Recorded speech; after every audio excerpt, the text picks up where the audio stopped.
Hi,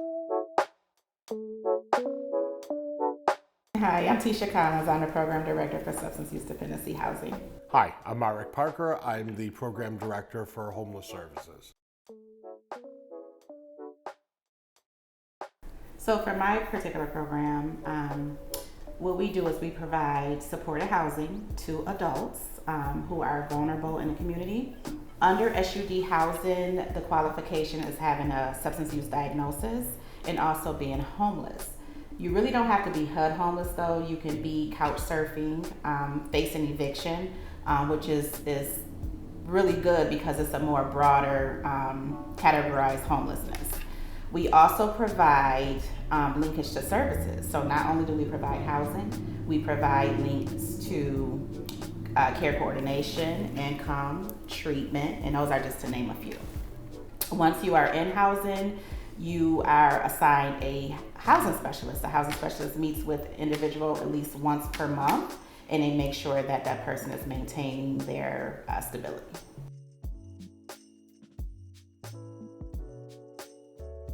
For the substance use dependency program, you need a substance use diagnosis signed by a qualified health professional within 1 year and a homeless verification. So that can come from your counselor, that can come from someone that you may be living with, a landlord, whomever. We will accept that, and we also accept internal referrals versus having to just solely accept them from SPOA or coordinated entry.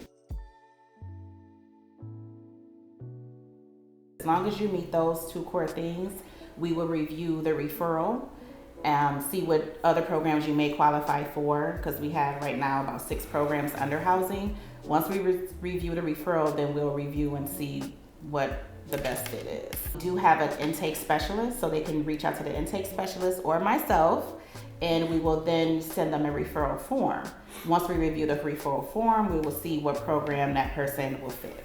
Right now, we have many openings at our Sears Street location off of Broadway, and we can take those internal referrals. So it's best if they have someone that come in and say, I'm homeless, I need some place to stay, that they reach out to myself, and then we can go from there. We will sometimes utilize their program if we have a client who really needs to be housed soon because they're not doing well on the streets and they have an SUD as well as an SMI.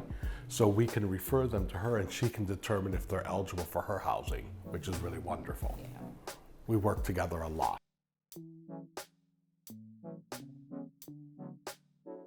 Programs I oversee are first and foremost homeless outreach. And with homeless outreach, it really kind of feeds many of the other programs. Homeless outreach reaches out to the community. We go under the bridges. We go in abandoned buildings, abandoned cars. We go into the shelters and we engage with clients.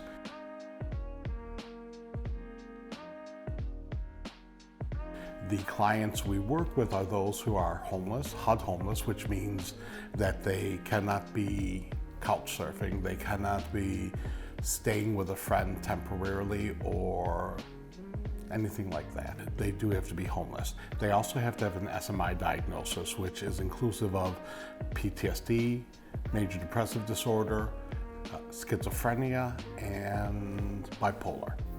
So we would need them to have that. If they don't have that when they reach out to us, we will work with them to determine if they do. We would link them with counseling. So not having the diagnosis initially is not a problem because we will try to determine if there is one. Our program works really diligently at working hard to see if you're eligible, not to say, oh, we don't think you are. So we look for ways that we can work with people. So that is our outreach program. That's the first way. That can be referred from counselors. That can be referred from the community. We hear from people all the time. We get phone calls. There's someone sleeping on a corner, someone sleeping in a park. And so we have a team that addresses that. It is important to know that if a client is already engaged with a health home worker, that they are not eligible for our services because they would be doing the same thing we would do, or ideally they should be doing the same thing that we would do. We are available for consult though if they have questions on what the next step is, what the best part of the process is. A big part of outreach is preparing a client for housing.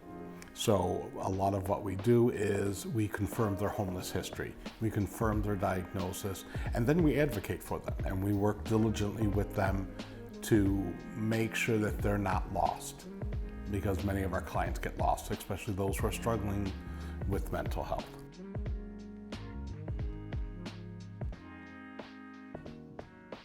A lot of times, if we're just looking for, they're just looking for an outreach worker, which is not just, but an outreach worker who would advocate and get them focused on housing, the best way would probably be to call us at 716-856-9711. That is our CSR desk, and then she will transfer the call. We have a team lead, Siham Hodge, who does a wonderful job. You can also send her an email. So you can also send an email to me. I still get a lot of emails because I did direct service for 10 years. So people know who I am. So I get a lot of emails still. And then we kind of ferret it out to who on our team would be best suited to help them and see if we can get them linked with housing at some point.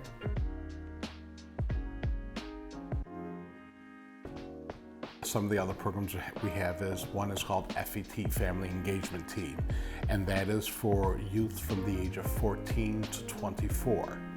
And that team does both a bit of outreach as well as housing. We have a rapid rehousing program for the youth. It is very limited, so we are careful and assess if youth need more than what we can offer, which is generally 1 month of rent and security deposit. But again, a lot of advocacy in that program.